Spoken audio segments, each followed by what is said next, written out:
मुंबईकरांनो सावधान, सगळी हॉटेल्स उद्यापासून बंद होणार. युद्ध पेटलं, पुरवठा खंडित. रशिया युक्रेन नंतर आता इराण इस्रायल युद्धामुळे जागतिक ऊर्जा बाजारात अस्थिरता आली आहे. परिणामी भारतात कमर्शियल सिलेंडरचा पुरवठा हा 50 ते 60% घटलाय. केंद्र सरकारनं टंचाईच्या पार्श्वभूमीवर घरगुती वापराच्या गॅसला प्राधान्य देण्याचे आदेश तेल कंपन्यांना दिले आहेत. त्यामुळे हॉटेलसाठी लागणाऱ्या 19 किलोच्या सिलेंडरचा तुटवडा निर्माण झालाय. गेल्या 2 दिवसात कमर्शियल सिलेंडरच्या दरात 115 रुपयांची तर घरगुती सिलेंडरमध्ये 60 रुपयांची वाढ झाली आहे आणि यात आणखी वाढ होणार आहे. सामान्य मार्गाने सिलेंडर मिळत नसल्यानं अनेक ठिकाणी चढ्या दरानं विक्री होत असून हॉटेल मालकांना काळ्या बाजारातून गॅस घेण्याची वेळ आली आहे.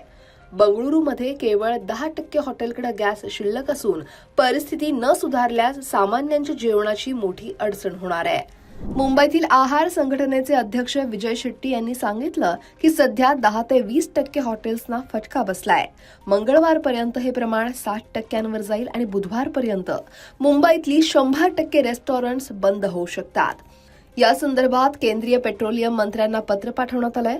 तर महाराष्ट्राचे नागरी पुरवठा मंत्री छगन भुजबळ यांच्याशीही संपर्क साधला गेलाय.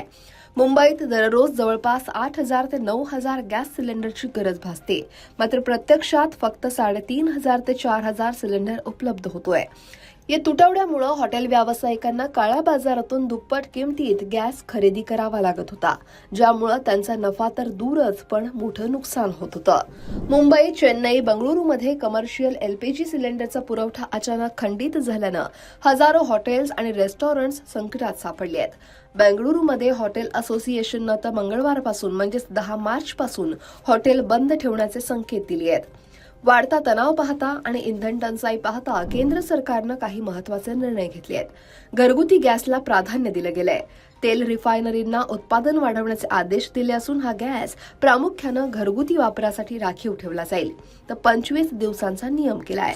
गॅसची साठेबाजी आणि काळा बाजार रोखण्यासाठी 2 बुकिंगमध्ये आता 25 दिवसांचं अंतर सक्तीचं करण्यात आलंय.